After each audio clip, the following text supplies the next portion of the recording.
नमस्कार। आप देख रहे हैं एचआर न्यूज। आज हम जिस मुद्दे पे बैठे हैं वो मुद्दा है गुजरात को लेकर के, क्योंकि आपको बता दें कल गुजरात में रूपाणी का इस्तीफा हो गया, विजय रूपाणी का।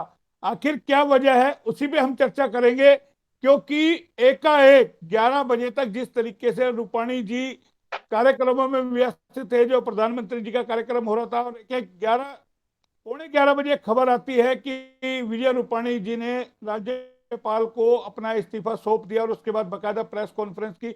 इसके देश भर में कई मायने निकाले जा रहे हैं, क्योंकि आने वाले दिनों में चुनाव भी है वहां पर। तो शायद ये भी कयास लगाए जा रहे हैं कि समय से पहले जो बीजेपी वहां चुनाव करा ले, यूपी के साथ ही वहां के भी चुनाव करा ले, यूपी पंजाब के साथ। तो उस पर हम एक बड़ी विश्लेषण करेंगे, चर्चा करेंगे। हमारे साथ है एडवोकेट नरेश चौहान जी, साथ के अंदर है विनय यादव जी। क्या मायने निकालते हैं? सबसे पहले आप ही के पास आऊंगा। चौहान साहब, आप तो राजनीतिक विश्लेषक हैं, रूपाणी जी का इस्तीफे को किस तरीके से देखते हैं? क्या लगता है बीजेपी का जनाधार घट रहा है, या कोरोना में जिस तरीके से जो स्थिति सामने निकल के आई, गुजरात मॉडल की हवा निकली, उसको लेकर के बदलाव किया गया है? लगातार एक के बाद एक बदलाव किए जा रहे हैं, कर्नाटक में, कभी उत्तराखंड के अंदर, और अब गुजरात के अंदर। किस तरीके से देखते हैं आप?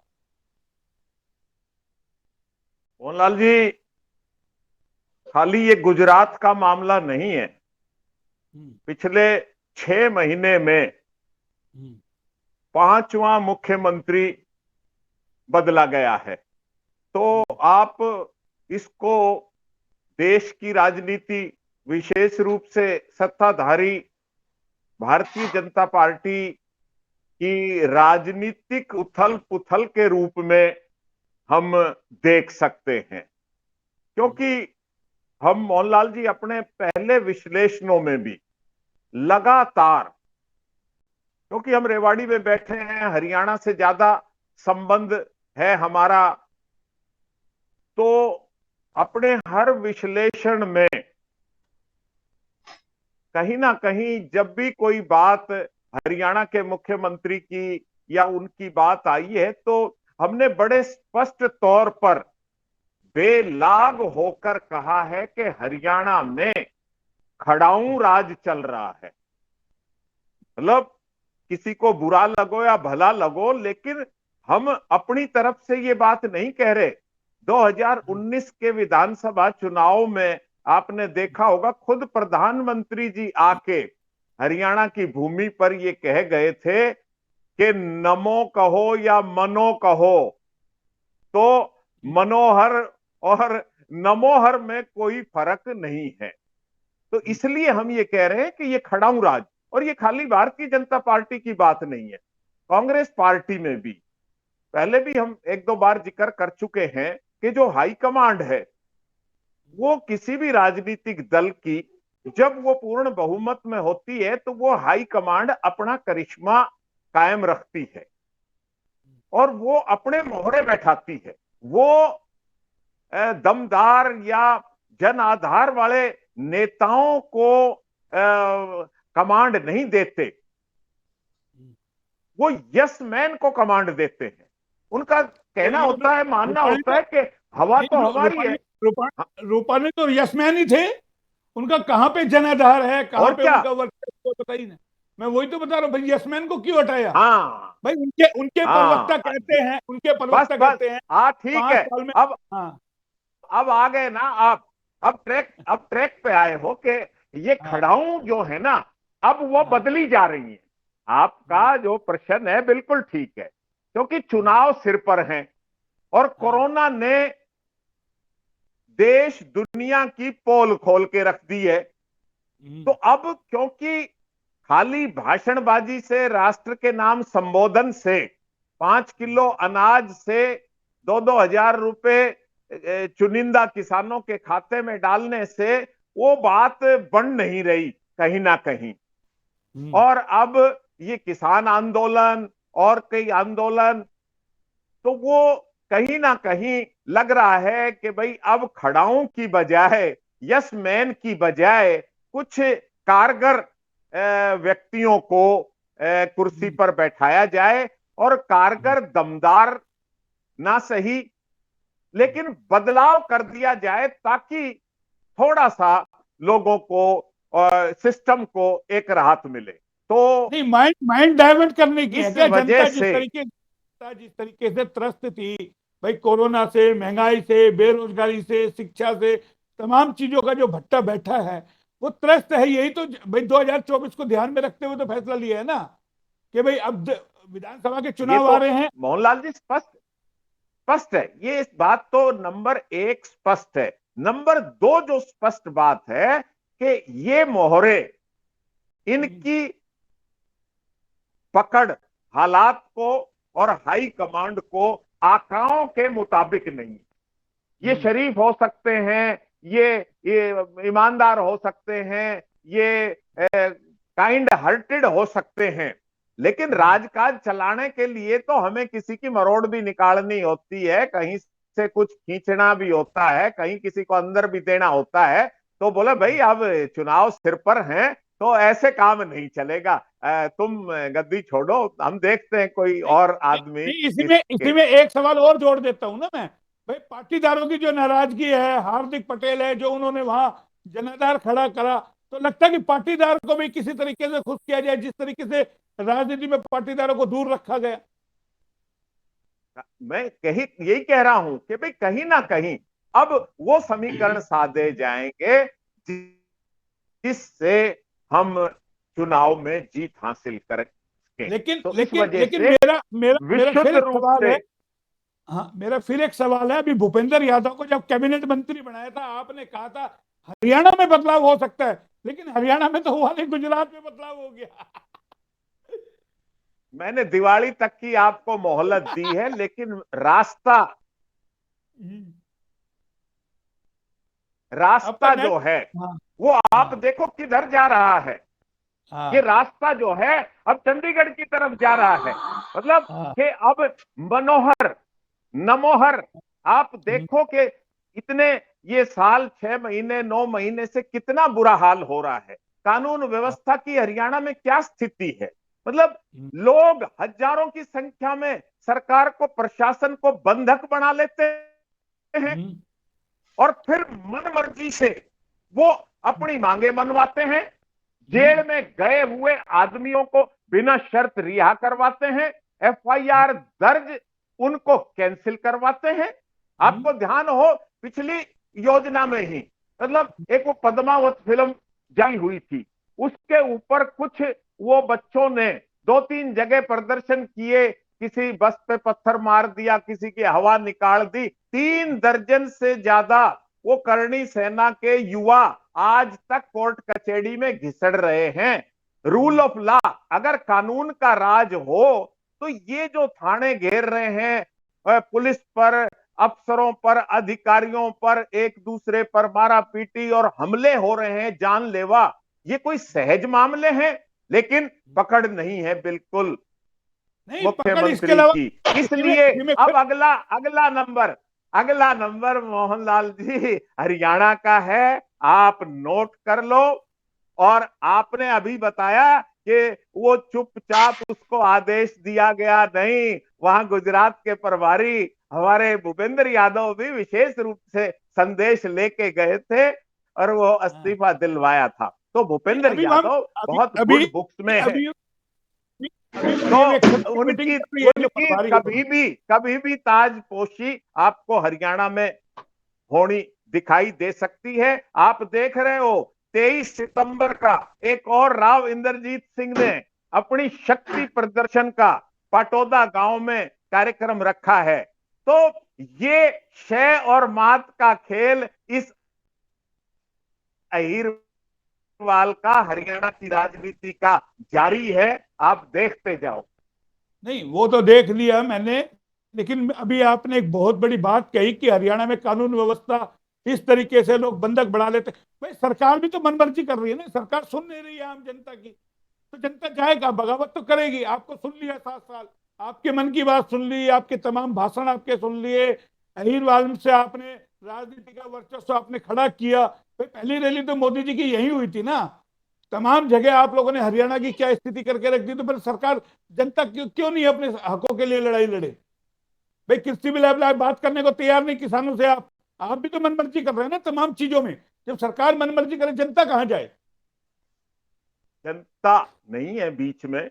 मोहनलाल जी, मैं पहले भी आपको कई बार कह चुका हूं कि ये जो किसान बैठे हैं, ये जो किसान आंदोलन है, ये भारत सरकार की, हरियाणा सरकार की एक अंडरस्टैंडिंग से चल रहा है। मैं अच्छा। बेलाग आपको ऑन रिकॉर्ड ये बात कह रहा हूं, और उसका जीता जागता उदाहरण ये करनाल एपिसोड का जो है समझौता आपके सामने है। 25 लाख रुपए मृतक को, 2 लाख रुपए घायलों को, सारे केस वापस, एसडीएम के खिलाफ हत्या का मुकदमा, उसकी सस्पेंशन, कहां गए? आप ये बताओ कहां गए? ये ऐलानिया तो मैं बात वही थी, क्यों। लेकिन माना किसकी गई, मानी किसकी गई? आपके ध्यान हो 2 दिन पहले अखबार में अभय सिंह चौटाला ने कहा था हाई कोर्ट के जज से इसकी न्यायिक जांच करवाई जाए, तो हाई कोर्ट के रिटायर्ड जज से न्यायिक जांच पे फैसला हो गया। आने वाले टाइम में आप देखते जाओ, नए नए ध्रुवीकरण हरियाणा में हो। चलिए, ठीक है, नेटवर्क प्रॉब्लम आ रही है। विनय जी, हाँ जी आपके सर। पास आ रहा हूं। सुन लिया आपने चौहान साहब को? हाँ जी, सुना सर। भाई होंगे बदलाव और हरियाणा राजनीति अपने ढंग से नए गुल खिलाएगी। ठीक है, एक बार विनय जी को भी ले लेता हूँ। विनय जी, सुना आपने चौहान साहब को? ये ये तो कह रहे हाँ हैं जी। शुरुआत तो हरियाणा से होनी थी, लेकिन दिवाली तक का टाइम है। लेकिन सबसे पहले गुजरात में विजय रूपाणी को बलि का बकरा बना दिया गया, उनसे इस्तीफा ले लिया गया। देखिए, गुजरात में सीएम बदलना कोई नई बात नहीं है। पार्टी ने पहले भी सीएम बदले हैं। आनंदीबेन पटेल थी, आपको ध्यान होगा, उनको भी हटाया गया था क्योंकि 2017 में चुनाव थे गुजरात में। और 2017 के चुनाव में उन्हें लग रहा था, पार्टी ने जो इंटरनल सर्वे कराया, उनकी अगुवाई में अगर चुनाव लड़ा जाएगा तो पार्टी चुनाव हार जाएगी। तो इसलिए उन्होंने आनंदीबेन पटेल को बदल दिया। अब विजय रूपाणी जी से इस्तीफा ले लिया। अगर हम यहाँ बात करें कि इस्तीफा लिया, पार्टी बदलती रहती है, तो बदलने का कोई कारण तो होता होगा ना, हाँ, कोई ना कोई वजह। वो कभी पार्टी ने डिस्क्लोज किया आज तक कहीं भी कि हमने फलाने मुख्यमंत्री को बदला, उसकी क्या वजह रही, क्या कारण? उम्र की बात करें, भाई उम्र ज्यादा हो गई है तो फिर बहुत से विधायक सांसदों को बदलना चाहिए, मुख्यमंत्री को बदलना चाहिए। अगर उनकी कार्यशैली ठीक नहीं रही है तो वो डिस्क्लोज कर नहीं सकते जनता के सामने, क्योंकि अपनी ही पार्टी की किरकिरी होगी उसके अंदर, तो करे कैसे? तो एक तरीका रखा जाता है बदलने का। आप एक छोटा सा उदाहरण देता हूँ। किसी भी राज्य में कहीं भी कोई घटना हो या दुर्घटना हो जाती है और उसका समाधान नहीं निकल पाता है और वहां विरोध होता है लोगों का, तो क्या करते हैं कि अधिकारियों को बलि का बकरा बनाकर उनकी बदली कर दी जाती है, या उनका कुछ दिन के डिमोशन या टर्मिनेशन कर दिया जाता है। लोगों को शांत कर दिया जाता है कि हमने अधिकारियों को बदल दिया है, और नया अधिकारी उसके लिए बैठा दिया जाता है। कुछ दिन बाद लोग उस बात को भूल जाते हैं। तो वही प्रयोग अब ये वहां गुजरात में किया जा रहा है। गुजरात चूंकि हमारे माननीय प्रधानमंत्री जी, गृह मंत्री जी का, इनका सब गृह क्षेत्र है, तो उनके लिए सबसे बड़ी चुनौती है कि इस गृह क्षेत्र के अंदर जो उनके लिए विरोध हो रहा है, उसको कैसे उसे उबरा जाए और कैसे उस जो है खाई को भरा जाए। तो इसलिए इन्होंने अब विजय रूपाणी जी को वहां से इस्तीफा दिलवाया है। कोई नेता, कोई मुख्यमंत्री कभी अपनी तरफ से इस्तीफा देना नहीं चाहेगा जब तक कि उसके ऊपर पार्टी का, ऊपर के वाला नेताओं का दबाव ना हो, या उसके खिलाफ किसी तरह की कोई चार्जशीट या मुकदमा दर्ज ना हो, तो कोई इस्तीफा नहीं देता है। लोग सत्ता के अंदर जो बड़े पदों पर बैठे, कौन, कहीं ऐसा उदाहरण मिला है आपको स्वयं से किसी ने इस्तीफा दिया और कहीं वो नहीं? ऊपरी दबाव के अंदर दिया जाता है। ऊपरी जो आला कमान जो बैठे हुए हैं उनके ऊपर, उनके दबाव में इस्तीफे दिए जाते हैं। जब उनके पास रिपोर्ट नेगेटिव जाती है पार्टी कार्यकर्ताओं की, वर्करों की, या पार्टी के पर्यवेक्षकों की, अब इनकी अगुवाई के अंदर अब काम ठीक से नहीं हो पा रहा, आने वाले समय में नुकसान होगा। तो नहीं, जो परिवर्तन वहां से लाजमी है। विनय जी, जो वहां से खबरें आ रही है छन छन के, जो प्रदेश अध्यक्ष नियुक्त किया गुजरात के अंदर, उनकी और रूपाणी जी की आपस में तालमेल नहीं बैठ रहा है। वो यानी कि ये मान लीजिए एक तरीके से सीएम की तरह काम कर रहे हैं, और रूपाणी जी का वो रुतबा वहां पर नहीं है।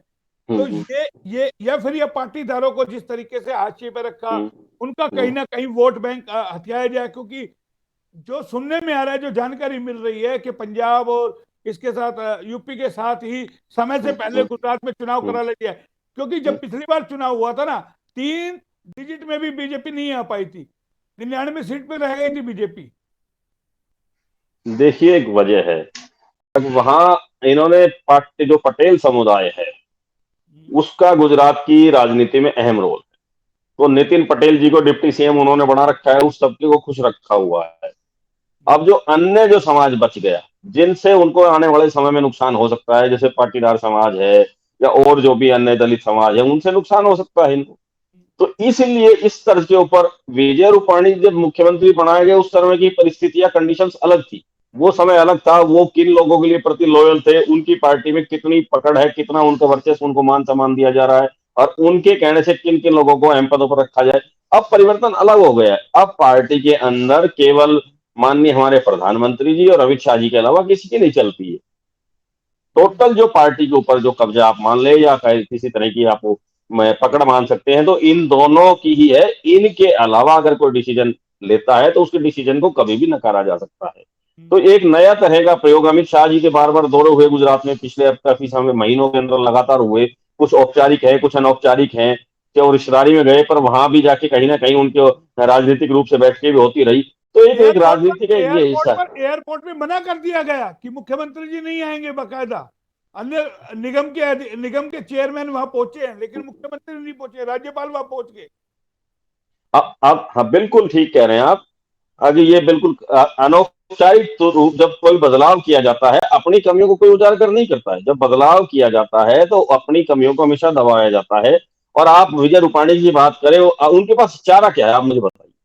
अगर वो इस्तीफा नहीं देते, पार्टी के आलाकमान का आदेश आ गया, पार्टी में वरिष्ठ रहे हैं, अगर उनको पार्टी में बने रहना है और आगे अपनी उन्होंने अपने बुढ़ापे की उम्र के अंदर उन्होंने अपनी इज्जत को और मान सम्मान को बनाए रखना है, तो उनके पास कोई दूसरा विकल्प है ही नहीं। कहाँ जाएंगे वो? ये बात तो ये पार्टी की कोई पार्टी हो, खाली में भाजपा की बात नहीं कर रहा, अन्य पार्टियां भी अगर किसी का बदलाव करना चाहती है तो एक तरह से उनका एक पद जो होता है, महत्वपूर्ण पद, उससे हटा के एक प्रदेश में संगठन में उनको एक पद दे दिया जाता है जो केवल नाम मात्र का होता है। केवल उनका प्रमोशन कर दिया जाता है, राज्यपाल बना दिया जाता है या अन्य तरह के कोई अन्य जो महकमे वो दे दिए जाते हैं। तो इसी तरह की राजनीति गुजरात में चल रही है। अब गुजरात में लग रहा है भारतीय जनता पार्टी को आने वाला जो चुनाव है वो इनकी अगुवाई में नहीं लड़ा जा सकता है, क्योंकि बार बार नितिन पटेल जी की तरफ से भी उनको मुख्यमंत्री बनाने की मांग उठाई गई थी। पहले भी रब्बी अंदरूनी रूप से चल रही है, उनको डिप्टी सीएम बना के खुश कर दिया गया। अब गोवर्धन झाड़पिया जी, उनका भी नाम आ रहा है, सीआर पाटिल का है, मनसुख मांडविया है, पुरुषोत्तम जी है, इस तरह के कई चेहरे हैं। पर देखना ये इनमें से अमित शाह जी के और मोदी जी के जो सबसे करीबी कौन है, उनके लिए यशमैन कौन रहेगा, जो आने वाले वहां के विधानसभा चुनावों के अंदर उनकी हाँ में हाँ और उनकी ना में ना मिलाए, न टिकट वितरण पे कोई वो किसी तरह की टिप्पणी करे और ना विवाद में रहे। मंथन चल रहा है वहां पर, चौहान साहब, वहां पे मंथन चल रहा है। मीटिंग है 3 बजे बुला रखी है, पर्यवेक्षक वहां गए हुए हैं, प्रभारी वहां गए हुए हैं, किसी तरीके से किसका नाम सुझाया जाए। मीडिया ने बात की, बोला आप इंतजार कीजिए, सब्र कीजिए, आपके सामने नाम आएगा। मोहनलाल जी, ये तो सब एक किस्म से आईवाश होता है। ये जो कहते हैं ना कि भाई मंथन चल रहा है और मीटिंग में तय किया जाएगा, ये रूपाणी जी को भी पता था। ये विधायक दल की मीटिंग बुला रखी है वहां पर। हाँ हाँ, 10-15 दिन पहले पता लग गया था मुख्यमंत्री जी को। तो थोड़ा बहुत तो स्वाभिमान आदमी का रहता है, कोई एयरपोर्ट पे जाए ना जाए कि भाई मैं जब जा ही रहा हूं तो छोड़ो प्रोटोकॉल को। तो नाम भी तय है अगला मुख्यमंत्री का, सारी चीजें तय है, लेकिन दिखावे के लिए कि हमारी पार्टी प्रजातांत्रिक ढंग से काम करती है, विधायकों की राय ली जाएगी, और वो सारी एक्सरसाइज करके और जिस आदमी को तय कर रखा है उस आदमी को कुर्सी पे बैठा दिया जाएगा। मतलब चर्चा तो ये भी है ना कि रूपाणी वहां पर मोदी जी की और शाह की बातों को नहीं मान रहे थे, वही नाराजगी है। क्योंकि एक तरफ कोरोना काल को लेकर के जिस तरीके से वहां इंतजाम थे, भाई पब्लिक में नाराजगी है, और मोदी जी की जिस तरीके से किरकिरी हुई है, किसान आंदोलन को लेकर ले लीजिए, कोरोना को लेकर के ले लीजिए, फेलियर नजर आया सरकार का। चाहे हरियाणा में देख लीजिए आप किस तरीके की स्थिति आई, भले सरकार कह रही है कोरोना से किसी की मौत नहीं, लेकिन आम जनमानस में नाराजगी है। क्योंकि जैसा भी आपने शुरू में कहा, 5 किलो गेहूं से पेट नहीं भरने वाला। मैंने यही कहा कि एक तासीर होती है हर एक आदमी की। अमित शाह जी की अलग तासीर है, मोदी जी की अलग तासीर है, रूपाणी जी की अलग तासीर है, मनोहर लाल जी की अलग तासीर है। जो आप कह रहे हो ना कि उनके मुताबिक काम, उनके किसी ऑर्डर को या उनकी किसी बात को कोई जरूरत नहीं उनके मुख्यमंत्री की वो लौटा दे, लेकिन जो तेवर होते हैं, जो एक आपकी तासीर है, वो तो नहीं बदली जा सकती ना। नहीं तो यूपी में नहीं बदल पाए भाई। यूपी की चर्चा चली यूपी में।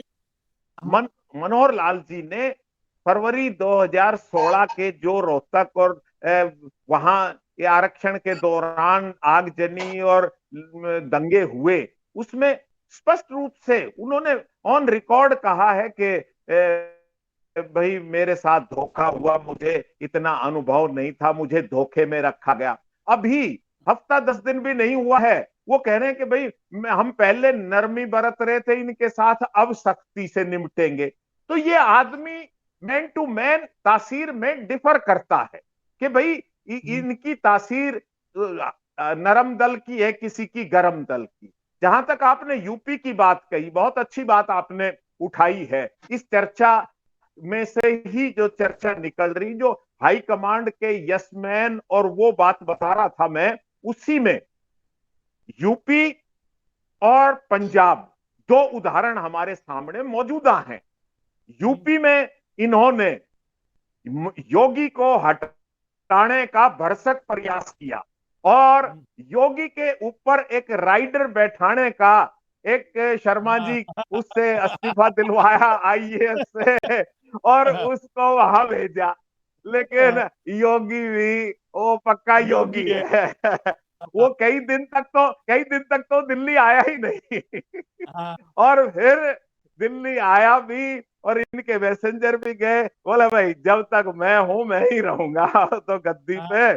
और फिर इन्हें लगा कि ये योगी तो कुछ मंत्र मंत्र भी जानता है, ये तुम्हारा खेल बिगाड़ देगा, तुम बदलवाने की बात कर रहे हो। और इन्हें अपने हथियार डालने पड़े योगी के सामने, वो एक अपवाद है। इसी तरीके से कांग्रेस में भी, मतलब ये कल्चर हर जगह है। कांग्रेस के वो जो हाई कमांड का ऑरा है उसको धता बताते हुए, उससे भी ऊपर पंजाब में कांग्रेस की सरकार नहीं, कैप्टन अमरिंदर सिंह की सरकार है।